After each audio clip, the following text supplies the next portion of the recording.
Melz and Mos. It's your boy the MOS. And once again, you already know what this is. This is Mandom Magazine Sports-ish, man. And it's right here. Going down, man. Right now. So, let's get right into it, man. First off, I want to address this tweet I got from my man Burst, man. He said to show CJ some love this week. Megatron! We're talking about Megatron, yeah. Megatron. Now look, Megatron's cool and all that, but that's one person that y'all need to be thanking right now, Detroit. Everybody. Don't do it. Don't say it. Because I think we already talked about it. I know what you're going to say. Don't do it unless you want everybody from Detroit to come down here to Texas personally and come see the Mandom Sports Show. Yo, I love Detroit. Detroit, y'all I've been to y'all city several times. Do not do this. But do not. Y'all need to be on your knees right now thanking the one person responsible for the current success of the Detroit Lions. That man's name is Matt Millen. That's right, nigga. I said it. I said it. I said it. You heard it here first.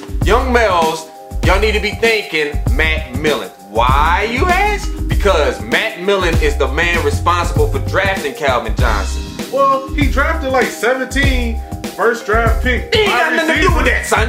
They ain't got nothing to do with that. One of them had to turn out. They ain't got nothing to do with that. You can't give him props for that. Nah, you ain't got nothing to do with that. Hold up, what about Roy Williams?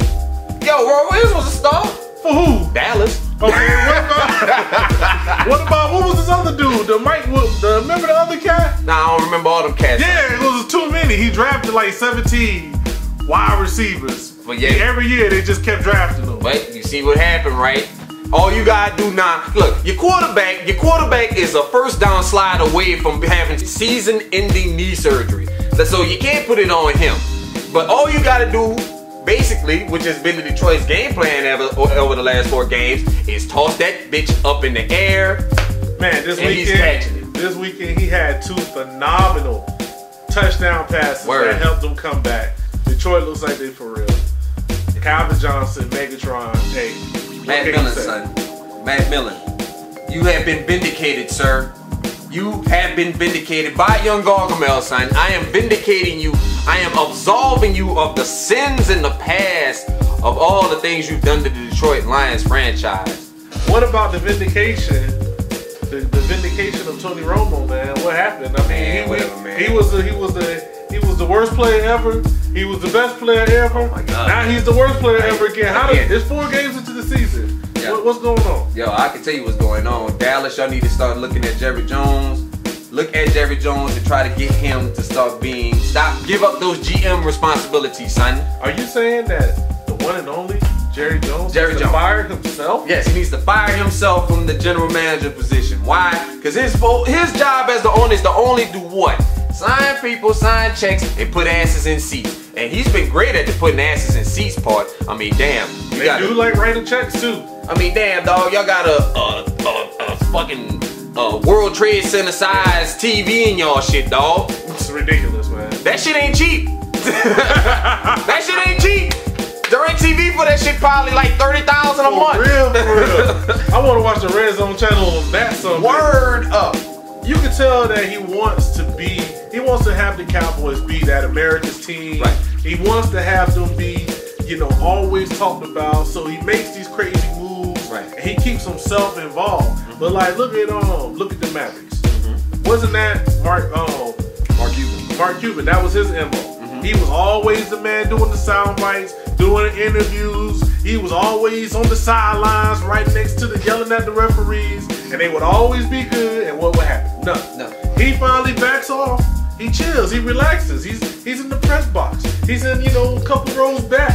You know what I'm saying? He's not fighting with the referees. You're not getting fined every other week. Right. What happens? Y'all could have been got a good free agent quarterback by now instead of going through the roller coaster of Tony Romo. But at the same time, you know why? Jerry's like, that's my man though. He keeps the media attention. He gets the attention, and it keeps the spotlight on Dallas, which keeps y'all coming to games, which keeps y'all buying jerseys, which keeps y'all picking sides. Controversy, that sells, regardless. Controversy sells, but it doesn't necessarily buy wins. Oh, buy W's, champ. I feel like it's been addressed towards me. I've been asked about this. I need to step up and talk about my folks. Who's that, son? I need to talk about the Eagles. The Dream Team! The Dream Team! Turning into Freddy Krueger type shit, though. First of all, you know how the media is. media. On some hyperbole we always want to run out. Also, name opened his mouth. No. What's the name opened his mouth, and that was the soundbite of everything else. The first thing you just said. Every time I turned on the radio, it was a regular sports reporter. She was like, the so-called dream team looks like a nightmare right now. They're not winning games, and yada yada yada. Shout out to Vince Young. Yeah, bringing that heat on y'all. Thank you for that. We appreciate you sitting on the sideline hurt, having us deal with that shit all year long. This cat ain't seen a down yet. But that's what we dealing with. But no, the same problems that the Eagles had before they signed Vic to his contract, before they brought in Vince Young, before they brought in Nnamdi Asomugha, before they brought in Babin, are the same problems they have now. Their O-line is ridiculous. I think Pittsburgh and Arizona are the only teams that have a worse O-line right now. Nope. We'll get into that and bust in the week. The Ryan Leaf Bust of the Week. Oh man, my bust straight up and down. It goes to probably one of the most trash offensive lines in football. It got to go to the Chicago Bears O-line. I mean, man, poor Jay Cutler, dog. I mean, it was funny at first. Yeah. But now it's just getting ridiculous, man. Bad. It's just getting terrible out there, man. I tell you this year, man, this has been the year of some of the worst offensive line play I've seen. Chicago. I don't know what the problem is with y'all cats, man. Y'all got a beast at running back and a beast at Devin Hester. Y'all got the offensive weapons, but it seemed like y'all just decided to say, man, the offensive line, But Jay Cutler, though, I mean, it's just like an all-day just body slam fest with Jay Cutler, son. It looks like WrestleMania when he gets in the backfield, dog. Because that cat just be running around, cats just be dumping him.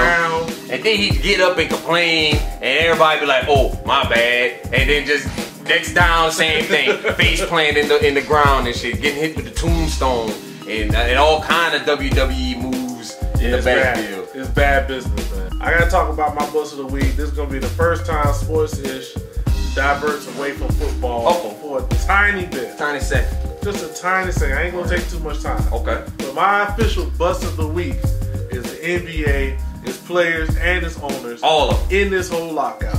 Just like it was for football, you need to get it the fuck together. Word. I know I'm in the minority here, but I'm a massive NBA fan. I do not want to wait till after February to start getting games. What do you think is the issue? I'm gonna tell you what the issue is, and your boy has been real good on displaying what the issue. Right. You do got too many people who are making a lot of money. You got a lot of players who are making a lot of money. But that was what it's almost like, you know, you bit your own foot off. You paid these motherfuckers. Word. You paid these niggas all this money. Right. Niggas was getting paid. Niggas was getting cheddar. Right. And now you like, hold up, son, can you give us some of that money back? Hell the fuck no. Can your boss come to you and say, here's this money, I want to take this money away. Man, he better take these nuts in his mouth. That's what he better do. Any if he try to other come job at me like position, that. if they come and be like, yo, we want you to still do exactly what you do, but take your money away. All across the board, y'all niggas will be up in arms. You will be ready to go. Because that wasn't even what was happening in the NFL. They weren't talking about taking no money away. Right. They were just trying to make sure they made more. With the NBA, they trying to take niggas' money away. I don't care how you think a nigga should be paid. Once a nigga sign that contract, let me ask you. Word. Let me ask you. You're a player in the league. Right. You're not a superstar. Right. You make your money. You making your money, you do what you do. Right. So because somebody dumbass paid Chris Humphrey a lot of money, you gotta lose your money now? Nah, I ain't saying about me. Don't worry about me. What's going on over here in this camp? That's what's gonna happen. It ain't gonna just be one nigga. They ain't gonna just write a list of whack niggas and take whack niggas' money. That's how I would be. That's how I would do it, son. Yo, this shit could be settled over a Starbucks and a blunt, man. Real talk. Real talk. This shit could be settled real quick, man. Look, if you follow me on Twitter and you've been knowing I've been fucking with this shit for a minute myself and commenting on it. Yeah. I said this last year when they had the free agency spree. They're going to come back next year and say, this is why we have to lock you guys out. Because you guys are commanding $100 million and all this other stuff. And I told y'all this from the jump. That's why you kept seeing all these major dumbass contracts coming out last year. Cats who ain't even all-stars getting $100 million deals. The thing about it is that these niggas don't police themselves. Right. Is like I said, is niggas supposed to pay because you drafted Kwame Brown? Right. Is somebody else supposed to pay because your dumb ass drafted Kwame Brown, gave him a lot of money? Now that fucked up the whole pool. Now everybody else who come after him is supposed to lose. But you word, but straight up and no, the fault goes to the players too. Some of y'all dudes, no! Y'all don't deserve no damn deal. That major and that large, fall back with that, man. Talking about I'm trying to feed my family. Nigga, please!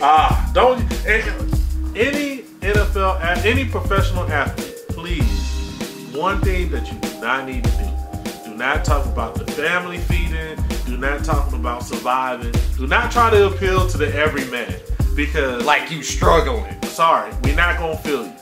I feel you, I understand what you're trying to get across, but we don't feel you. Plain and simple. That is the whatever nigga face. A nigga that's out here trying to feed his fam for real. For real. Off that weekly check is not fair. And that's how you gonna lose constantly. You're gonna have them middle of the road, red state ass motherfuckers that don't want to hear none you talk about. They don't believe your monkey asses should be getting paid money for a game in the first place. Plain and simple. So that's definitely what you need not to do. The goons is out. Occupy an NBA player's house. That's what we talking about. Not Wall Street. Stop occupying Wall Street. Let's go occupy an NBA player's house. That's bust of the week, man. There we go.